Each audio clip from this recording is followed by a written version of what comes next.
Hello friends and dear students, प्यारे बच्चों, आज के लेक्चर में हम लोग कोऑर्डिनेट ज्योमेट्री के कुछ फंडामेंटल कॉन्सेप्ट के बारे में डिस्कस करेंगे और इसके आगे जो भी होगा वो कोऑर्डिनेट ज्योमेट्री में जितनी भी चीज़ें इंक्लूड हैं तो उन सब चीज़ों के बारे में हम लोग डिस्कस करेंगे। तो आज के लेक्चर में हम लोग जो कोऑर्डिनेट ज्योमेट्री में जो स्टार्टिंग का जो बेसिक है वो देखेंगे। तो फिलहाल बात करेंगे हम लोग कोऑर्डिनेट ज्योमेट्री की। कोऑर्डिनेट ज्योमेट्री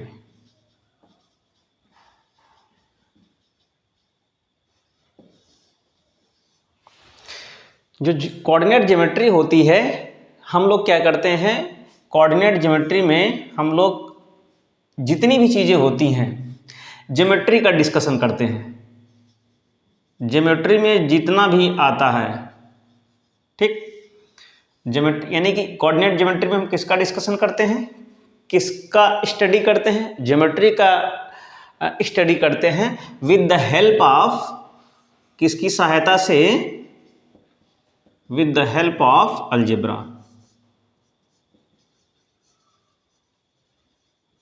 बिना अलजेब्रा के तो काम ही नहीं चलने वाला है। और अलजेब्रा से हमारा मतलब क्या है, तात्पर्य क्या है अलजेब्रा से? अलजेब्रा से तात्पर्य क्या है? जो भी इसके अलजेब्राइक ऑपरेशन हैं, ओके, बहुत डीप में मतलब समझ, ऐसा समझेंगे जिससे कि तुरंत समझ में आ जाए। जो अलजेब्रा की ऑपरेशन है वो क्या है? प्लस है, माइनस है, मल्टीप्लिकेशन है एंड डिवीजन है। इनका हम लोग क्या करते हैं, इस ज्योमेट्री में यूज़ करेंगे। और भी बहुत सारी चीज़ें आती हैं, उसी के रिस्पेक्ट में उसकी पावर आ जाएगी, इंडिसेस आ जाएंगे, ठीक है। तो वो सारी चीज़ें क्या करते हैं, कोऑर्डिनेट ज्योमेट्री में हम ज्योमेट्री देखते हैं, किसी भी चीज़ की ज्योमेट्री देखते हैं, ठीक। कहीं कोई भी चीज़, अगर सब कुछ, अगर मैं यहाँ पे खड़ा हुआ हूँ तो वो भी एक क्या है, वो एक ज्योमेट्री का ही एक फॉर्मेशन है कि अगर मैं आप लोगों को आप लोग मुझे देख पा रहे हैं वो, तो वो भी एक ज्योमेट्री ही है। अब वो ज्योमेट्री किस लेवल की है, हाई लेवल की है कि मीडियम लेवल की है, तो वो एक अपना एक अलग इशू है। तो क्या करते हैं, कोऑर्डिनेट ज्योमेट्री में हम लोग क्या करते हैं, जो कोऑर्डिनेट्स जो हमारे बन करके तैयार होते हैं उनकी जो ज्योमेट्री होती है उसकी स्टडी करते हैं। तो इसका मतलब क्या है कि study of geometry is called coordinate geometry, ठीक है। तो अब यहाँ पे हम लोग करेंगे क्या, सबसे पहला, अगर कोऑर्डिनेट ज्योमेट्री अगर हम पढ़ते हैं तो सबसे पहले इस कोऑर्डिनेट ज्योमेट्री में हम क्या पढ़ते हैं, सबसे पहले कोऑर्डिनेट पढ़ते हैं।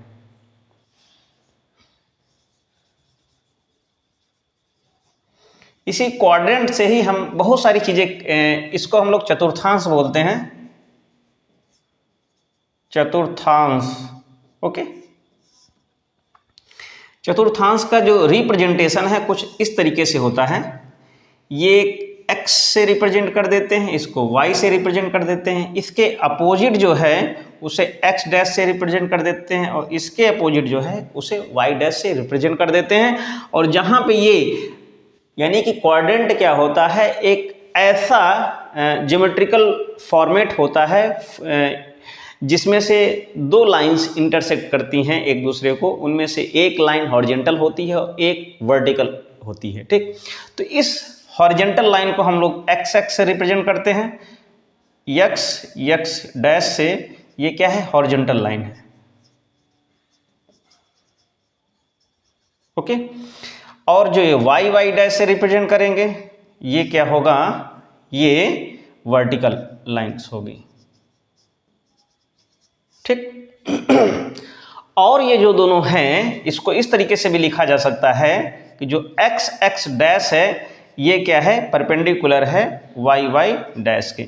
ये जो दो लाइंस हैं, इस तरीके से एक ज्योमेट्री हम लोग तैयार करते हैं जिसमें से दो लाइन एक दूसरे के वर्टिकली क्या हो, एक दूसरे के परपेंडिकुलर हो। जब परपेंडिकुलर तभी हो सकता है जब उन दो लाइंस में से एक लाइन हॉरिजॉन्टल लाइन हो और एक वर्टिकल लाइन हो, ठीक। और जहां पे ये एक दूसरे को इंटरसेक्ट करती हैं उसे ओरिजिन बोलते हैं। क्या बोलते हैं? O for origin. तो यहाँ पे जो ओ क्या है, ओ ओरिजिन है, ठीक। अब बात यहाँ पे आती है कोऑर्डिनेट, जिसको हम लोग जनरली पॉइंट से भी रिप्रेजेंट करते हैं, पॉइंट्स भी बोलते हैं, ठीक।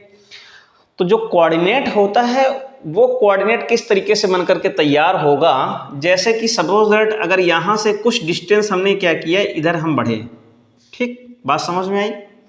यहाँ से हमने एक स्मॉल x डिस्टेंस अगर हम यहाँ पे बढ़े, तो बढ़ने के बाद और यहाँ पे क्या किया हमने, ए स्मॉल y डिस्टेंस हम यहाँ से ऊपर बढ़े, ठीक। तो इन दोनों को इस तरीके से मिलाते हैं, इस तरीके से मिलाते हैं जहाँ पे ये दोनों इंटरसेक्ट करती हैं, यानी इस तरीके से एक लाइन हमने ड्रॉ की इस तरीके से। तो यहाँ पे जहाँ पे इंटरसेक्ट किया तो इसको हम लोग बोलेंगे कोऑर्डिनेट, और ये जो कोऑर्डिनेट है वो क्या है, इसको एक्स वाई से रिप्रेजेंट करेंगे। बात समझ में, इस चीज को जरा ध्यान से समझिएगा। कोई भी अगर इस तरीके से अगर हमने बेसिक पढ़ा हुआ है यहाँ पे कोई भी पॉइंट है, सपोज दैट लिखा हुआ है 2 और ये लिखा हुआ है 3, ठीक, इस तरीके से लिखा ये पॉइंट है। तो इसका मतलब ये है कि ये है x, यानी कि इधर हमने क्या किया, इधर हम x यानी कि 2 यूनिट इधर हम आए, ठीक, और इधर हमने क्या किया, इधर हम 3 यूनिट ऊपर चले गए। वर्टिकली 3 यूनिट्स एंड हॉरिजेंटली क्या है 2 यूनिट। तो इनको जब हम मिलाएंगे इस तरीके से तो इसको बोलेंगे 2,3, ठीक। अब इन्हीं में से जो ये x है, इस x को बोला जाएगा एब्सिसा, एब्सिसा, ठीक। और इसको बोलेंगे ऑर्डिनेट, क्या बोलेंगे, ऑर्डिनेट बोलेंगे। हिंदी में एब्सिसा को भुज बोलते हैं और इसको कोटि बोलेंगे। बात समझ में आई, यानी कि इसको एब्सिसा को भुज। तो इस तरीके से हमारा कोऑर्डिनेट तैयार हो जाता है, यानी कोऑर्डिनेट ऑफ पॉइंट, किसी पॉइंट का निर्देशांक। तो निर्देशांक मतलब होता है कि हमारा देखने का एक नजरिया होता है, उसी को हम लोग कोऑर्डिनेट बोलते हैं। कोऑर्डिनेट को हिंदी में निर्देशांक बोलते हैं। और किसी बिंदु के निर्देशांक, यानी कोई भी पॉइंट है, जनरली ये क्या है, P है, यानी पॉइंट का मतलब क्या है, ये एक पॉइंट है। लेकिन इस पॉइंट को हम लोग कैसे रिप्रेजेंट करेंगे, किस चीज से रिप्रेजेंट करेंगे, वो इसकी, यानी कि अगर हमने इधर पे लिखा, इधर इसको अगर हम साफ कर देते हैं, ये इतनी सारी चीजों को, कहने का मतलब ये है कि अगर ये इस तरीके से, अगर कोई भी पॉइंट है, ये एक पॉइंट है, ठीक, कहीं पर भी 2, यहां पर भी एक पॉइंट ये लगा दिया जाए, एक पॉइंट ये लगा दिया जाए, ए हो गया, ये बी हो गया। तो ये तो ए और बी अलग अलग, यानी कि 2 पॉइंट हैं, लेकिन इन पॉइंट की वैल्यू क्या है, वो है कोऑर्डिनेट, ठीक। ए और बी क्या है, पॉइंट है, और इसकी वैल्यू अगर दे दिया जाए कि इसकी वैल्यू 1,0 है, तो ये क्या है, कोऑर्डिनेट है। और इसकी वैल्यू अगर दे दिया जाए कि अगर इसको दे दिया जाए 2,0, तो ये क्या है, ये कोऑर्डिनेट है। 2,0 क्या है, कोऑर्डिनेट है। जनरली बी पॉइंट है, जनरली ए पॉइंट है, जनरली पी पॉइंट है, ये क्या है, पॉइंट है। अब इसके कोऑर्डिनेट क्या है, तो x, y है। तो ये बात समझना है, ठीक। तो ये बात समझ में आ गई इतनी फिलहाल। अब थोड़ा सा इसी में कुछ और हम डिस्कस करते हैं, क्योंकि अभी हम बेसिक ही लेकर के चलेंगे। अब बात, क्योंकि हम कोऑर्डिनेट के बारे में डिस्कस कर रहे हैं, तो फिर से हम क्या करते हैं, रिकॉल करते हैं एक बार। यानी कि इस तरीके से एक वर्टिकल लाइन है और एक हॉरिजॉन्टल लाइन है, ठीक। ये x हो गया, ये x डैश हो गया, ये y है, ये y डैश है। अब इस कोऑर्डिनेट को हम यहाँ पे ये देखेंगे कि इस कोऑर्डिनेट में जो साइन क्या होंगे, यानी हम यहाँ पे फिलहाल क्या देखने जा रहे हैं, sign of coordinate, sorry quadrant, sign of quadrant. तो यहाँ पे इस वाले में क्या होगा, सारे यानी जो भी, अब इस क्वाड्रेंट में जो कोऑर्डिनेट के जो साइन होंगे वो क्या होंगे, इधर दोनों पॉजिटिव होंगे, और इधर क्या है, ये x है तो x नेगेटिव हो जाएगा, माइनस हो जाएगा, ये प्लस हो जाएगा, ओके, ये इसके कोऑर्डिनेट हो जाएंगे। अभी हम फिर से समझाएंगे कैसे हो रहा। अब यहाँ पे ये भी निगेटिव है, ये भी निगेटिव है, तो माइनस और माइनस होंगे, ठीक। अब यहाँ पे यहाँ पे क्या है कि ये पॉजिटिव है x और ये निगेटिव है, तो ये हो गया इस तरीके से। ये हमारे कोऑर्डिनेट के साइन ऑफ कोऑर्डिनेट हो गए। इतनी बात समझ में। अब जरा समझना, ये जो x है इधर क्या होता है, पूरा पॉजिटिव होता है, और इस ओरिजिन के इधर x क्या होता है, निगेटिव होता है। इस ओरिजिन के अपवर्ड में y पॉजिटिव होता है, ठीक। ये इस ओरिजिन के डाउनवर्ड में y निगेटिव होता है। ये बात समझ में आई। तो उसी के अकॉर्डिंग जैसा जैसा हमारा जिधर यूनिट हम टर्न करेंगे, तो इधर यानी ये भी पॉजिटिव, ये भी पॉजिटिव, तो ये पॉजिटिव हो गया। अब यहाँ पे क्या है, ये x निगेटिव है, ये पॉजिटिव है, तो निगेटिव पॉजिटिव हो गया। इधर निगेटिव है, इधर निगेटिव है, तो निगेटिव निगेटिव हो गया। अब इधर क्या है, ये पॉजिटिव है, ये निगेटिव है, तो पॉजिटिव निगेटिव हो गया। तो इस तरीके से हम क्या है, क्वाड्रेंट के जो अलग अलग क्वाड्रेंट हैं उनके साइन को हम देख सकते हैं, ठीक। तो अब यहाँ पे क्या है, ये फर्स्ट क्वाड्रेंट है, ये सेकेंड क्वाड्रेंट है, और ये थर्ड क्वाड्रेंट है, और ये फोर्थ क्वाड्रेंट है। बात समझ में, इतनी बात आई थिंक समझ में आ गई होगी, ठीक है।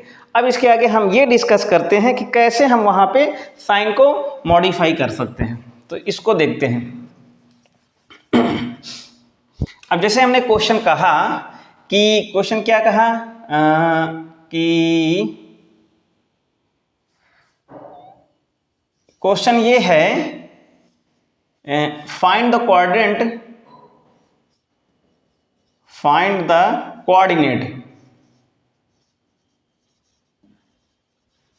Coordinate of second quadrant,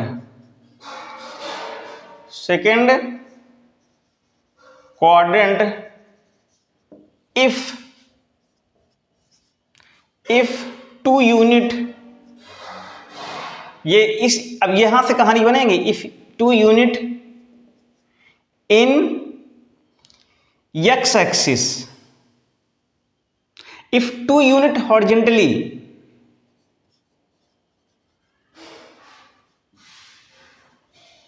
and three unit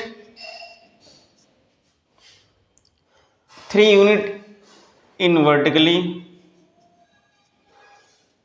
इस तरीके से भी लिख सकते हैं।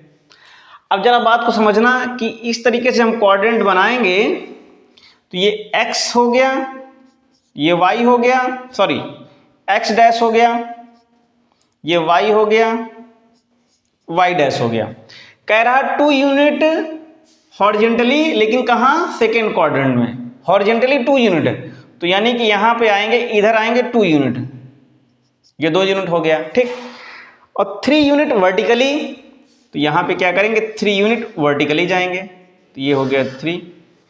तो हमें इतना पता है कि अगर इन दोनों को ऐसे से मिलाएंगे तो हमारा जो पॉइंट है यहाँ पे लाई करेगा, पॉइंट हमारा यहाँ लाई करेगा, ठीक है।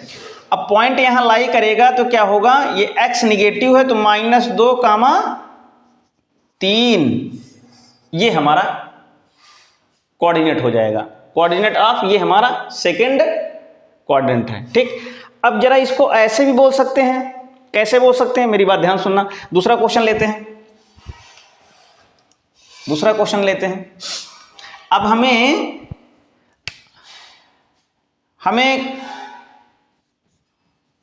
फाइंड द कोऑर्डिनेट, ये find the point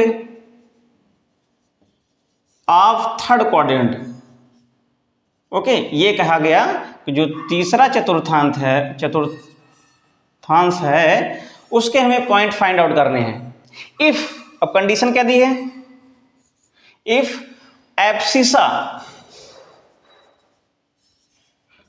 abscissa is 2 unit and ordinate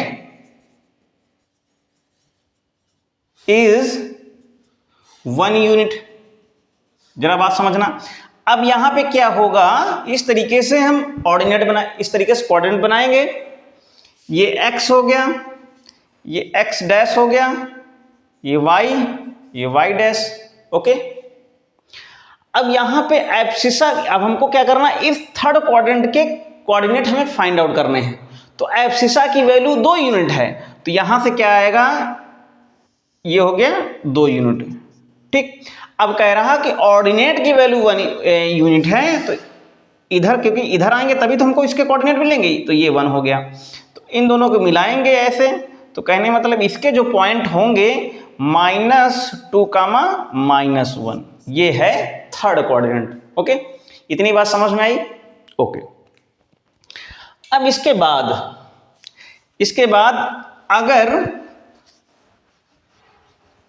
अगर कोई क्वाड्रेंट दिया हुआ है, ठीक, क्वाड्रेंट दिया है, या जनरली कोई इस तरीके से कोई प्लेन सरफेस है, उसमें 2 पॉइंट दे दिए जाएं, एक ये पॉइंट है और एक कोई ये पॉइंट है।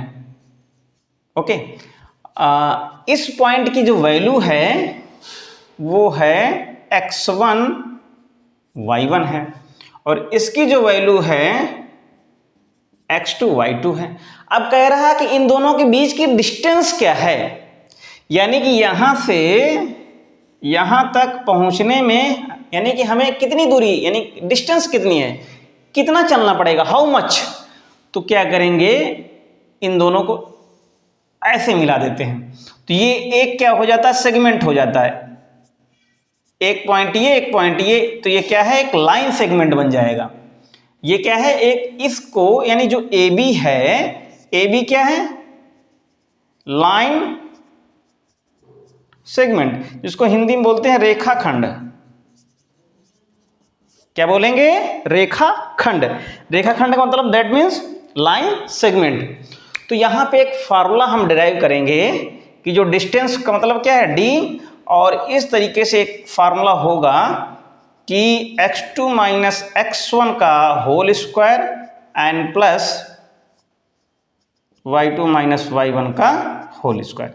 इस फार्मूले को नोट डाउन कर लीजिएगा, ठीक है, इस फार्मूले को नोट डाउन कर लीजिएगा, इसको बोलते हैं डिस्टेंस फार्मूला। अब इसका यूज क्या क्या है, कैसे यूज करेंगे, क्या यूज करेंगे, इसको भी देख लेते हैं। इसका यूज क्या है, इसका यूज ये है कि अगर इस तरीके से कुछ लाइन सेगमेंट आ जाएं,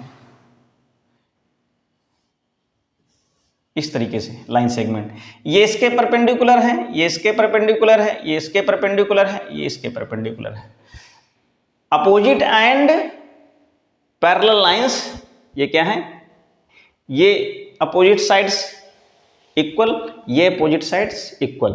ठीक, तो यहां से यानी इसको साफ कर दें, इसको साफ कर दें, यानी इस तरीके से एक क्वाड्रिलेटरल, अगर इस तरीके से कोई क्वाड्रिलेटरल बन करके आएगा, अब इस फिगर को देख करके हमें क्या लग रहा है, ये क्या है, क्वाड्रिलेटरल है। अगर इसका नामकरण रख दें कि A है, B है, C है, ये D है, ठीक, ये है क्या है, ABCD क्या है, एक क्वाड्रिलेटरल है, क्या है,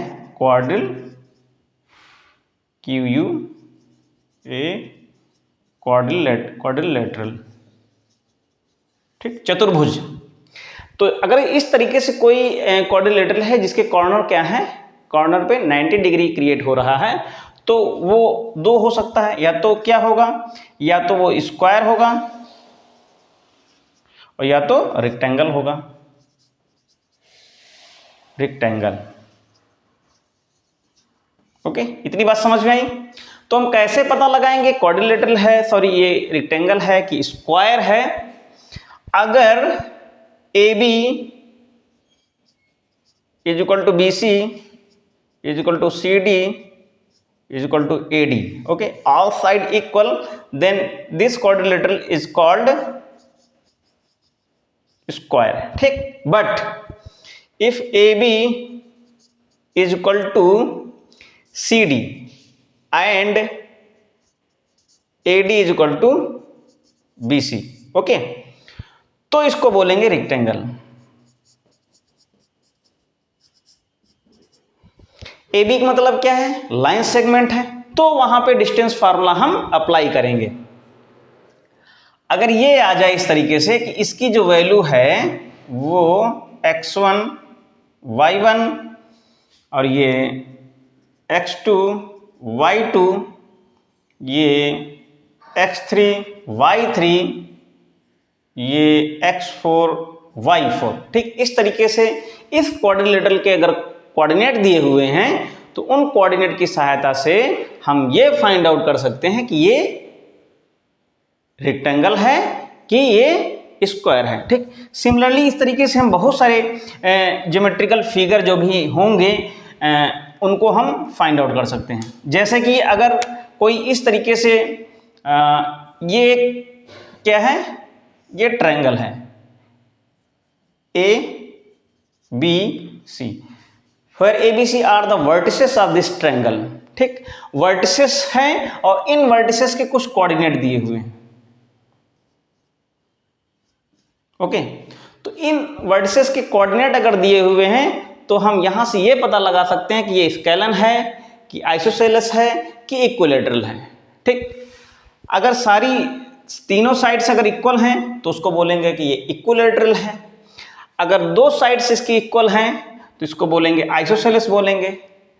ओके, इस तरीके से क्या कर सकते हैं, हम इस ट्रायंगल की प्रॉपर्टीज को भी हम बता सकते हैं उसके साइड्स के अकॉर्डिंग, यानी कि समबाहु है, समद्विबाहु है कि विषमबाहु है। ठीक, तो इस तरीके से इसके बारे में प्रॉपर्टी, इसके बारे में बता सकते हैं।